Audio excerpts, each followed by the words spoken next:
Minimum security prison. A minimum security prison holds inmates considered low risk. These facilities often house people convicted of nonviolent offenses or nearing the end of their sentences.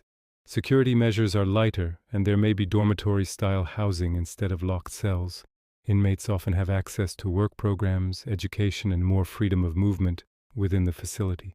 The focus here is usually on rehabilitation and preparation for re-entry into society. Medium security prison.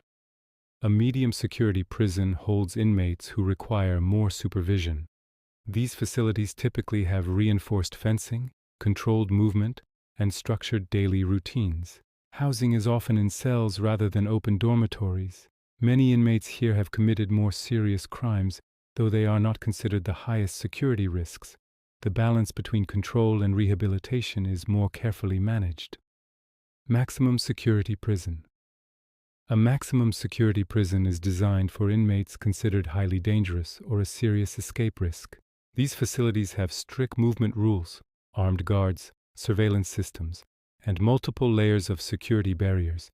Inmates are usually housed in single cells and have limited interaction with others.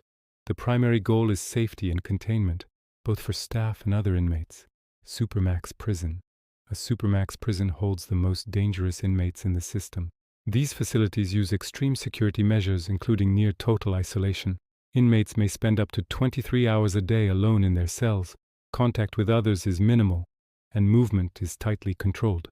Supermax prisons became more common in the late 20th century as authorities sought ways to manage violent or disruptive inmates within the prison system. Federal prison. A federal prison is operated by a national government and holds individuals convicted of federal crimes. These crimes can include large-scale fraud, drug trafficking across state lines, or crimes against national security. Federal systems often classify inmates into different security levels within separate facilities. The structure tends to be standardized across the country, reflecting national laws rather than local ones. State prison. A state prison is run by a regional or state government and holds individuals convicted under state law. Most incarcerated people in many countries are housed in state facilities.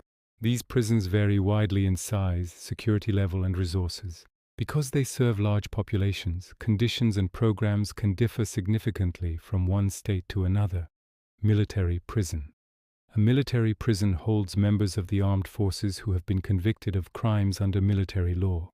These facilities operate under a separate legal system known as military justice. Discipline and structure often reflect military culture.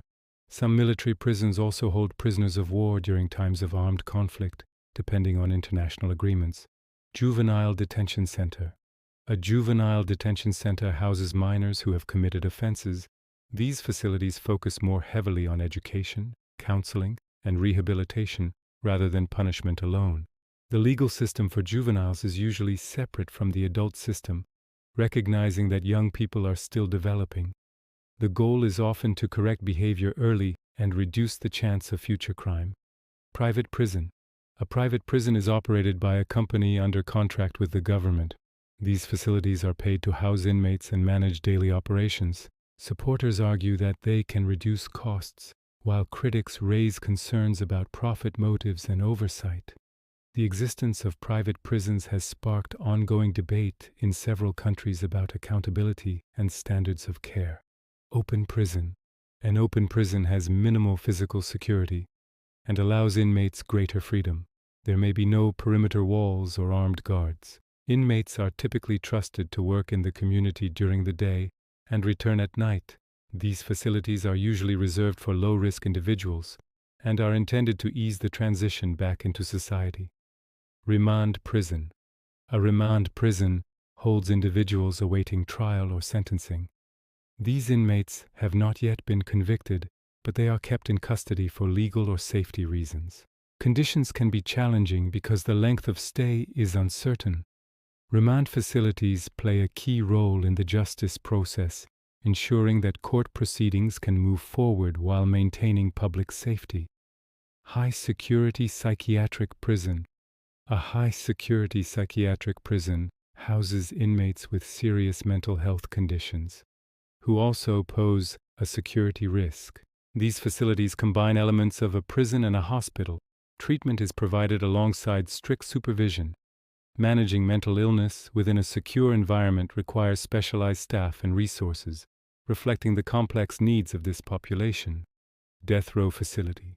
A death row facility holds inmates who have been sentenced to capital punishment. These individuals are typically separated from the general prison population. Security is high, and daily routines are tightly controlled.